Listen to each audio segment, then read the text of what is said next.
am live right now on Instagram here and Facebook here, so I'm just going to look back and forth, but I wanted to kind of kill two birds with one stone and come on here. It's funny because on Instagram, I'm face one direction, on Facebook it like reverses, so I feel like I'm looking at...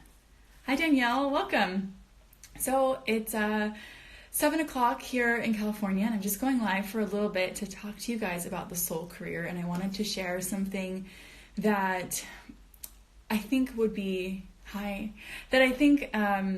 will be helpful for you all if you've been considering the soul career. And I didn't think I would share this much about my own journey, but today I really want to tell you guys how I was able to finally come to the conclusion of what it is that I wanted to do with my life, what my next step was going to be, and how I could do that with confidence. And so when I was in my career crisis, I was thinking about a lot of different options. If you've been reading my emails, you know that I was kind of all over the place. I thought about potentially a PhD, potentially an MBA, maybe jumping into the world of startups.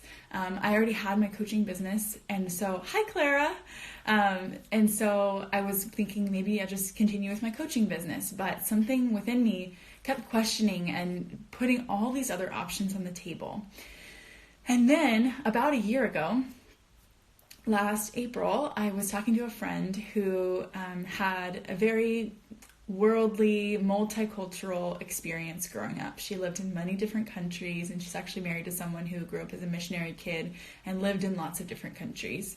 And what I realized after talking to her was that there was something that was even deeper beneath all of those other plans and options that I had, beneath the option about a PhD or the MBA or going into the world of startups or going up to, it's good to have you here too, Clara, or going up the ladder in terms of higher education, which I was working in. I've been a career coach at a university for 4 years, and there was just a sense of discontentment. And even though I loved my day-to-day work at the university, I still today am amazed and astonished that I've been able to do this and meet students and talk to them about their dreams and their aspirations. And when I first started the job, I would come home almost every day with like joyful tears to tell my husband about this new student that I had met and how I was so inspired by them. And so it was confusing sometimes when you have something that's good to still question yourself. And sometimes you think, maybe I'm just not grateful. Maybe I just need to have more gratitude and be more grateful for what I have. But I actually had someone tell me that it's okay to listen to your discontent and to be curious about what that is. And so when I finally talked to that friend who had that very multicultural upbringing, I realized that there was a deep desire within me that I had kind of been ignoring for a while. And that desire was to live in another country again. So I got to study abroad when I was in college, which was an amazing experience, and I got to live in Italy, and I speak Italian, and I got to be in the Florentine culture and travel, and it was so wonderful. And I kind of had this belief in my mind that you only get to do that once. You only get to do that when you're a college student, and it's very hard to live an overseas life, once you're beyond that. And that was a belief that was limiting me, and I realized that these options of just following the traditional paths of growing in the corporate world or in the higher education space or just staying in one place or going to the next level, which was potentially for me a master's degree, would be me just playing by the rules, just playing by what it is you're supposed to do according to society's standards and society's expectations of you. And what was really deeper was this desire to go do something that was kind of unconventional, that was a bit of a risk. And so when I finally was able to realize that, I came to my husband and I said, hey, this is a desire that we said we had. Oh, hi, Victoria. Hi, Jess. I'm over here on Facebook and also here on Instagram, so I'm sorry if I only focused one place. I'll try to go with both. Hi there. So at the end of the day, I'm sorry, this has been a long story. I was walking down the street and I asked myself, what is a decision based in fear and what would be a decision based in faith? And my fear-based decision was to stay in San Diego, to stay doing the status quo, to do the next thing that was supposed to happen, which would be to get a master's degree in something, because that's the path of higher education, and just to kind of follow the traditional path. I realized that fear was going to keep me in one place. The fear was going to get me on a more, ladder or the climb that's expected of you. But faith would say, I'm okay to take this jump. It's okay for me to trust myself and to trust that the universe and God has got my back. And so my question for you tonight is, is fear in the driver's seat of your decisions about your life, or is faith in the driver's seat? Because if fear is the thing that's guiding everything that we're doing, then we have completely let go of the control of our lives. We've completely disempowered ourselves, and we're letting something that is not true about us take the reins. And so when I finally decided to let faith take the reins is when I had the courage to tell my husband, here's what I really want to do. When I had the courage to take a chance on myself and my business and say, I will be sustainable. I will be able to take care of myself. And I made this decision with wisdom. I didn't just jump off the edge. I made a plan. I looked at my finances. I looked at what was actually possible for us. And I made it with, confidence that this could happen. There's always courage that is involved, though. And fear isn't something that we just avoid. It's something that we move through. The greater you become in your leadership and the farther you try to reach as a woman who is trying to make a difference in the world, the more fear we're going to encounter. And so one of the things that my coach says is she says that leaders just figure out how to get through the fear faster.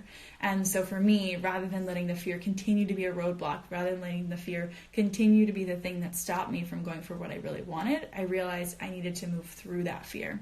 So that looked like letting go of a job that I absolutely loved, letting go of a stable income, letting go of something that I trusted, something that I knew was joyful.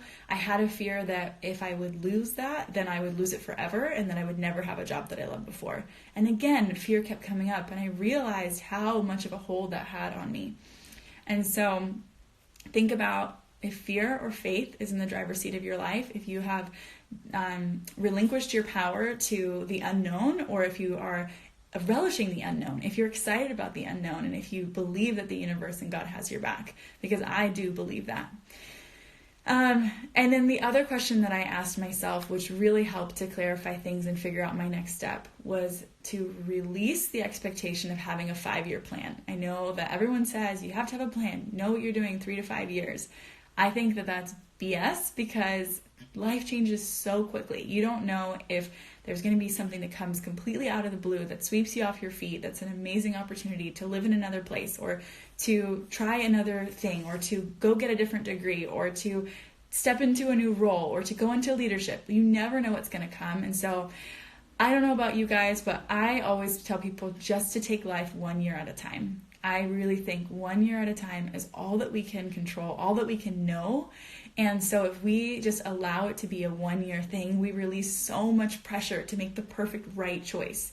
And you just get to take the next right step. So that's the other question that came to me. Honestly, it was like a divine moment. I feel like it was the voice of God that asked me, Devin, what is the next right step? Just the next right step. Not the 10 year from now step, not the 5 years from now step, just the next right step. And with that, I had much more clarity and confidence that the next right step was to have an international experience with my husband before we have children. I feel incredibly blessed. I know this is a huge privilege that's not available to everyone. I know if you already have a family, if you already have a mortgage, if you're already established, that might not be something that's possible at this season, but for us it was. And for us it was worth working really, really hard. We spent a year going back and forth, negotiating, trying to make it work, believing it was possible. We didn't give up when doors were slammed in our faces. There were so many times in the past year that I thought it wasn't going to happen, but we kept the faith. And hi Cecily. And so I realized that's the next right step. And maybe this question will help you figure out what's next for your career. If so, that's awesome. If it's clear to you once you release the pressure of making the 5-year plan, if it's clear to you what the next right step is, I'm so excited. And I want to empower you to go do that thing. I want to empower you to know that you will still face roadblocks. It will not be easy. You will still have fear. You will still have doors slammed in your face possibly. But if it's worth it to you, sometimes we got to kick down those doors again. And so, I know this is not necessarily about the soul career. I came on here to tell you guys what is in this program, but I really felt led as I was getting ready for this to just share from the heart, like what this process was for me. And if you've been following in the Clarity Challenge, and if you've been reading my emails, you know I was on the career merry-go-round for 14 months. Kept asking and questioning and doubting, and I couldn't jump off. It felt impossible, and I was exhausted. And it wasn't until I really faced the fear and the thing that was underneath all those questions, underneath all those doubts, that I realized that I really did know what the next right step was. I was just so freaking scared to take it. And so if there is that fear, I think it's better for us to move to it and through it than to just move around it or to let it keep us stuck. And at one point in our lives, we just have to make a decision. We have to take right action towards our future.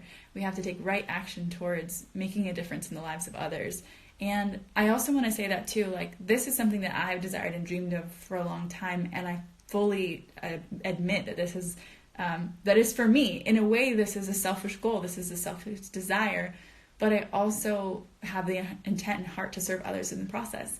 With me leaving my full-time job, it means I can serve more clients. I've always had a cap of working with only 3 clients at a time because I've had a full-time job, and I'm not going to be the person who burns herself out with 2 jobs. Now that I've left that full-time job and I took the leap and I did something that's courageous, now I can serve so many more of you, which was why I decided to create the Soul Career. And also I can do some more one-on-one clients. So I hope you hear that too, although I hope this is inspiring that you can do these things. It wasn't an entirely selfish endeavor. It was also with the goal and the hope that I can help others to believe in themselves in this way and help others to move through their fear. Hi, Diana. And so I hope that's helpful for you all. In terms of the Soul Career, I want you all to know that enrollment is open until tomorrow at midnight. I am so thrilled. We have a few women in there already, and they are ready and excited to go. They have, we did some clarity calls earlier today, and I'm just hearing a lot of the same themes around confidence, right? Some people know what it is that they're meant to do. Hi, Jay. But they lack the confidence to make it happen, or they lack the plan. I actually have had a couple people say, I know what it is I want to do, I just don't know how to get there. So that's why the Soul Career was designed, is to help you with the soul and with the strategy to get to where you're going. And so if you have no clue what that is, that's okay, because we're going to be exploring that.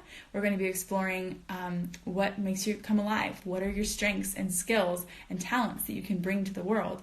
What are, what's in your past? What are the breadcrumbs that life has given you that are little clues to where you might be headed and to what you might need to do and what you might want to create in this world? And then also there's the strategy, so that once that becomes clear, we actually put some tangible action to the goals and the things that you're thinking of and what you want to create in this world, because I believe in dreaming big, and then I believe in putting a lot of action behind it.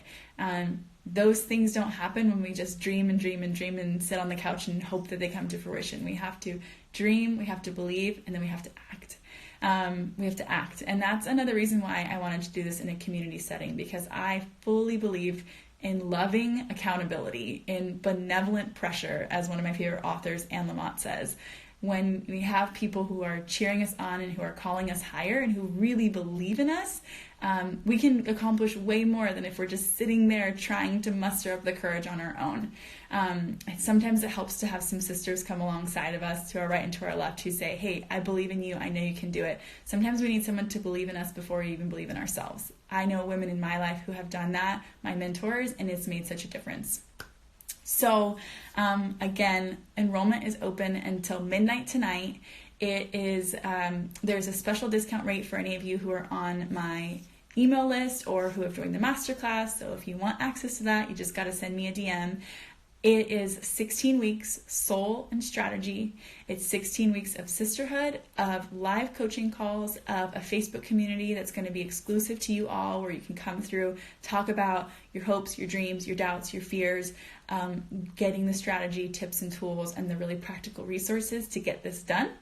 And then also you're going to have access to 10 guest mentors who are absolutely brilliant, who are experts in their field, who are going to be sharing their brilliance with you, so that you can be learning not just from me, but also from a community, because I know that they also have tons and tons of wisdom to offer you. So if any of this sounds interesting, I still have room tomorrow afternoon for clarity calls. I'd love to hop on a clarity call with you. I'm not going to push the program on you. That is totally not my heart. I actually coach you on that call. Think of it as free coaching. And they've been 15 minutes long, but most of them have gone for 30 minutes. So if you want a free coaching call, you can always sign up for that at bit.ly/claritydj. I also will send that, I guess, I'll put that in a post so you guys can see it. So again, I hope you choose to join us. I hope you choose to face your fear, realize how that's had an impact in your life, be okay with moving through it and not avoiding it, and choose to just do the next right thing. Just the next right thing that's going to get you into alignment with your soul, that's going to feed who you are, that's going to let you light up the world, and that's going to also meet your really practical, tangible needs for your life, for your family. We're putting it all in there. It's all wrapped in together. This is practical and aspirational. So I love you guys. Thank you for being with me on this live. And if you have any questions, you know where to find me. You can always DM me. Thank you, Clara. Thank you, Diana, for your sweet comments. I have seen them. I was just kind of on a roll. So thank you for all that you said here. And I will see you guys very, very soon. Register for Soul Career before midnight tomorrow, Friday night at midnight. Okay, bye. Thanks, Danielle.